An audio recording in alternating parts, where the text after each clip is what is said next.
It is so great to have Dolly Parton back with us here on GMA. You all know she's a country music legend. We teach the dream more, learn more, care more, and be more. The four big lessons, yeah. Big lessons. So I thought, well, if I just take that and, expand on those and make chapters out of that.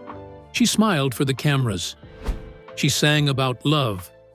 But 5 names she never forgot. Dolly Parton, the woman who turned heartbreak into gold records. Country music legend Dolly Parton has just added 3 more Guinness World Records. Spent decades building a reputation for kindness. Yet behind every dazzling rhinestone outfit, there were slammed doors, broken trust, and wounds that never fully closed. One singer tried to steal her most valuable song. Another publicly humiliated her in front of millions. And one person she once called a mentor took her to court. She stayed quiet. Until now. These 5 names changed Dolly forever, and the reasons will leave you speechless. Stay with us. The truth drops right now. The mentor who sued her before Dolly Parton was a global icon. She was just a girl from Tennessee trying to find her footing in Nashville. And the man who gave her that footing was Porter Wagoner. Porter was already a massive name in country music when he invited Dolly to join his TV show in 1967. The Porter Wagoner Show began in 1960, and this show, of course, responsible for launching the career of America's Queen, Dolly Parton. His show aired on over 100 television stations every week. He was flashy, charming, and sharp as a blade when it came to business. And when he brought Dolly on board, replacing his previous female vocalist, Norma Jean, he did not just offer her a stage. He offered her an audience of millions. The early days were rough. Fans booed Dolly when she walked out. Angry letters flooded the studio. People did not want someone new replacing someone they loved. But Porter held firm. He believed in her. And Dolly, calm and determined, stayed the course. It did not take long for things to turn. Their harmonies clicked. Their chemistry on camera was electric. Over the next several years, they recorded over a dozen top 10 hits together. To the outside world, they were the perfect team. But behind the cameras, Porter was not just her stage partner. He was her manager, her gatekeeper, and increasingly, the person standing between Dolly and her own future. He controlled her appearances, her recordings, and most major decisions in her career. And as Dolly's star grew brighter, the space he left her became smaller. She later said he struggled to see her as his equal. He had discovered her. In his mind, that meant something permanent. By 1973, the tension was unbearable. In 1974, she left. The public announcement was gracious. 2 professionals parting ways. Nothing to see here. Then, 5 years later, the lawyers arrived. In 1979, Porter Wagoner sued Dolly Parton for $3 million. He claimed she had broken their contract.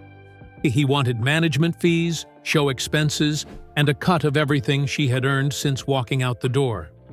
For Dolly, this was not just a legal dispute. This was betrayal from someone she had once trusted completely. She did not fight dirty. She settled out of court, quietly, and said she just wanted to be free. But the wound ran deep. This was the man who had stood up for her when audiences booed. And now, he was the man sending her lawyers. Time, however, rewrites even the hardest chapters. By the late 1980s, the two had started speaking again. In 2002, Dolly stood on stage and inducted Porter into the Country Music Hall of Fame. Dolly Parton, a legend of country music.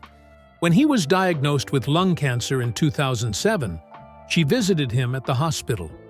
He passed away weeks later.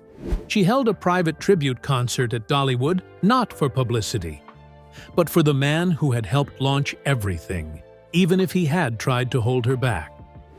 It was not a simple story of a villain and a hero. It was something harder than that.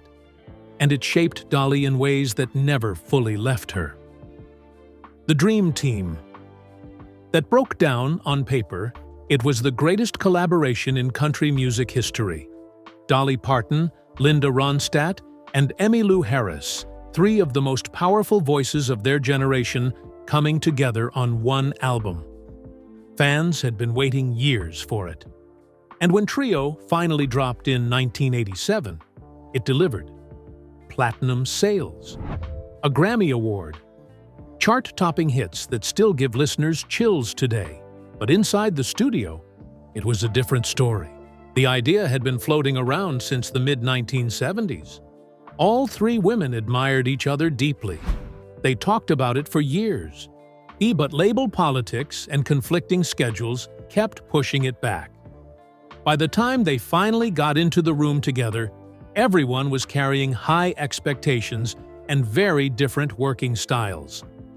Dolly operates on instinct. She works fast. She trusts the emotion of the moment and can capture a vocal in 1 or 2 takes. To her, spending hours on a single phrase is not dedication, it is overthinking. Linda Ronstadt was a perfectionist. She could spend an entire day on one vocal, adjusting every breath and phrase until it matched the exact version she heard in her head. Dolly later admitted she wanted to yell at Linda more than once during the sessions. The pace was unbearable. The momentum kept stalling. What should have felt like a joyful sisterhood sometimes felt like two very different forces grinding against each other. And they finished the album anyway. It was brilliant, but the damage was done. They attempted a second album in 1994. Trio 2 was recorded, Dolly's most epic collaborations in music, Trio. but label disputes and scheduling issues pushed its release all the way to 1999. Linda made sure the public knew her side. In interviews, she said Dolly was frequently late, sometimes canceled without warning, and seemed more focused on her solo career than on their shared project. She said Dolly's lack of professionalism had damaged something that was supposed to be joyful. She made it clear she had no interest in working with her again. For Dolly, those words stung. She had given what she could. She had her own pressures, her own commitments, her own way of working. To hear it reduced to a character attack in the press was deeply painful. Years later, both women were able to acknowledge the legacy they had built together. But the closeness they might have had never formed. The song Elvis could not have. There are decisions in life that feel impossible in the moment and obvious only in hindsight. In the mid-1970s, Dolly Parton faced one of those decisions, and the song at the center of it was "I Will Always Love You." Dolly wrote it in 1973.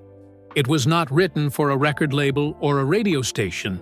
It was written for Porter Wagoner, a farewell letter set to music, a way of saying goodbye to someone who had meant everything, without cruelty and without regret.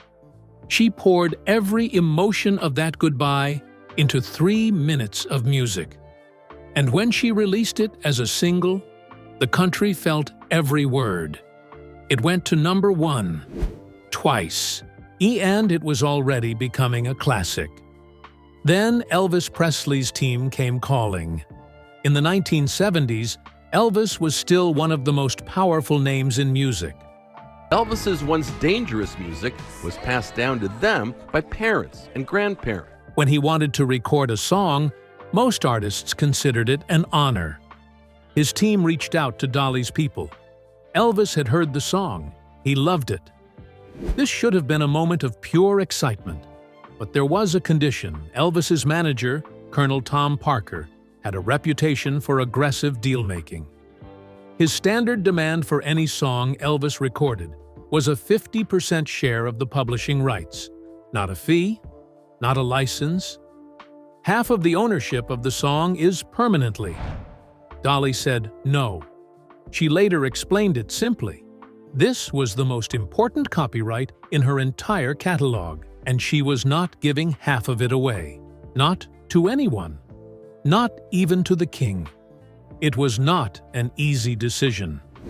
She cried. Oh, she felt the weight of what she was turning down. She knew Elvis genuinely loved the song and truly wanted to record it. And she felt terrible about disappointing him personally because she respected him deeply as an artist. But she also knew the value of what she had created. And she was not going to let anyone take that from her, not even the most famous singer in the world. Elvis was upset. Dolly later said she did not believe he ever fully forgave her. The warmth between them shifted. He did not lash out publicly, but something changed. Dolly described him as sensitive and said the refusal landed hard on a personal level. Then came 1992. Whitney Houston recorded "I Will Always Love You" for the soundtrack to The Bodyguard. It became one of the best-selling singles in history, 14 weeks at #1. Dolly earned millions and millions in royalties from a song she had almost given half away. She has never regretted the decision, and her work rewarded her for it in ways that no one, not even she, could have predicted. The man who weaponized her voice. Dolly Parton has been called unflappable. Grace under pressure. Sweet and steady no matter what life throws at her. In over 5 decades of public life, she has handled betrayal, lawsuits, criticism, and heartbreak, all while keeping that warm smile in place. In 2008, Howard Stern cracked it. Howard Stern built his empire on shock. His radio show became one of the most listened-to programs in American broadcasting history through a simple formula. Radio legend Howard Stern. We hear it's very candid. It is candid. Howard talk. Say what nobody else will say, as loudly as possible, and call it entertainment. For his fans, he was fearless. For his critics, he was frequently cruel. For decades, he remained one of the most powerful voices in media. His team put together a segment that crossed a line most people did not know existed in Dolly's world. They took real audio clips from Dolly's published audiobook, My Life and Other Unfinished Business, and edited them together into a fake interview. They spliced her actual recorded voice into sentences she had never said. The result was a fabricated audio clip in which Dolly appeared to say deeply vulgar things, racist remarks, crude comments about her own body, and insults aimed at fellow artists, including Kenny Rogers and Linda Ronstadt. It aired on national radio. Stern's crew laughed. They called it satire. They moved on. Dolly did not move on. She issued a public statement, and for a woman who rarely raised her voice in public. And the words were striking. She said she had never been so shocked, hurt, and humiliated in her entire life. Those who knew Dolly well understood what that meant. She rarely threatened lawsuits. She handled conflict quietly and with as much grace as possible. Stern did not apologize. He laughed it off. He said it was just a joke and that people were being too sensitive. Dolly took the high road. She did not give revenge interviews. She did not appear on competing shows to talk about how wronged she had been. She let the public do the talking, and she moved forward without him. 15 years later, in 2023, she walked into his studio. She was promoting her rock album Rockstar, and this was part of that same spirit of doing the unexpected. She's experimenting with rock and roll on her upcoming album, Rockstar. Stern was respectful. He praised her. He dialed back his sharp edges. But anyone watching closely could feel the weight of the room's history. This was not a heartfelt reunion. It was two professionals making the best of a complicated situation. The musician who underestimated her every artist faces criticism. That comes with the territory. But there is a difference between a stranger writing a negative review and a fellow musician Someone who knows what it costs to write a song publicly questioning the depth of your life's work. That is what Jeff Tweedy did. Tweedy is the frontman of Wilco, the alt-country and indie rock band that built a devoted following over decades of critically respected music. He is known for layered, introspective songwriting. Within his world, he is considered one of the serious ones. In an interview that traveled fast through the music world, he turned his attention to Dolly Parton. He was not vicious about it. He acknowledged her place in music history, but he was dismissive in a way that stung. He suggested her lyrics were superficial, that her songs prioritized a catchy hook over real depth or complexity. And he suggested, directly, that Dolly's success was more about her persona and charm than the actual quality of her writing. Then came the line that got repeated everywhere. He said he loved Dolly Parton, that she wrote "Jolene and I Will Always Love You" on the same day, and that, in his opinion, she should have stopped after Jolene. He meant it as a compliment to Jolene. But what it communicated was something else. That "I Will Always Love You," one of the most covered, most emotionally powerful, most financially successful songs in American music history, was lesser work, so not worthy of the same respect. Reports surfaced that Dolly was aware of the comments. She was not pleased. And while she did not fire back publicly because that is not who she is, the comment landed somewhere real. Here is what Tweedy missed. Jolene was written about a real woman, a red-headed bank teller who Dolly worried was getting too friendly with her husband. "I Will Always Love You" was a farewell letter to Porter Wagoner, soaked in grief and gratitude. "Coat of Many Colors" was about the patchwork coat her mother sewed from rags when they had nothing. Still, the song Dolly considers most personal. These are not pop formulas. They are lived experiences, shaped into music by someone who understood that the simplest words, placed with precision and delivered with full emotion, can stay inside a person for the rest of their life.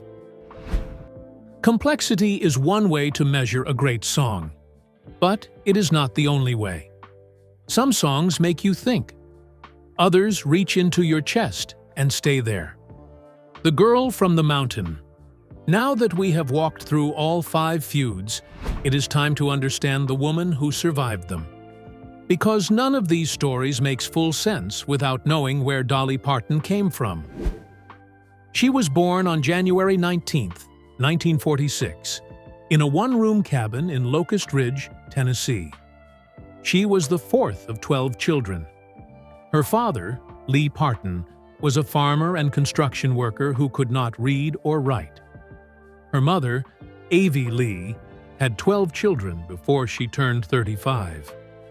There was no running water, no television, no extra money for anything. But there was music. The family sang in church, sang on the porch. I sang just to get through the long days. And Dolly, from her earliest years, was different. By age 10, she was performing on local radio in Knoxville.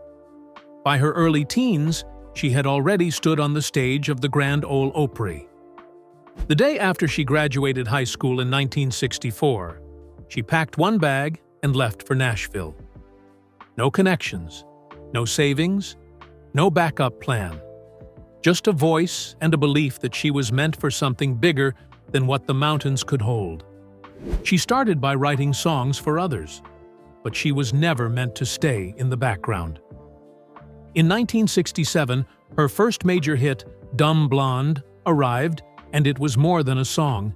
It was a declaration, a girl from nothing, telling the world she was not to be underestimated. Then came Porter. Then came Jolene. Then came "I Will Always Love You." Then came 9 to 5 and Hollywood. Then came Dollywood in 1986, a theme park she built in her hometown, not to show off, but to bring jobs and opportunity back to the community that raised her. She has written over 3,000 songs. She has won multiple Grammy Awards.